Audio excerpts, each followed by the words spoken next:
مختار اللي انا بقول النهارده انا من وجهه نظري هو نجم المباراه مش امام عاشور. ولو عايز ما تديهاش لجرادي شار تديها لمصطفى العش او كريم الدبيس اللي هو برضه اتظلم الماتش اللي فات. ماشي جاب جونين الماتش اللي فات بس ما كانش الانتاج اللي هو النهارده مضيع 7 8 انفرادات. لو حصل حاجه تعادل كان هو اللي يشيل الليله امام عاشور. فبرضه ما اعرفش الناس بتديها له بناء على ايه؟ انتوا بتتفرجوا على ماتشات تانيه ولا ايه؟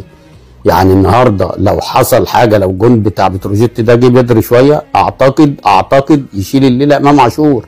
اللي طالعين بيطبلوا له ويهيصوا له ويقولوا لك لا نجم ده كام ورا ماتش. لا الماتش اللي فات اللي ياخدها كريم الدبيس لان هو الوحيد اللي كان هو يعني كان بارز قوي. جبت جونين على عيننا وعلى راسنا بس اللي عامل مجهود وعامل انفراد ده النهارده كريم الدبيس النهارده عامل واحده لامام عاشور مضيعها واحده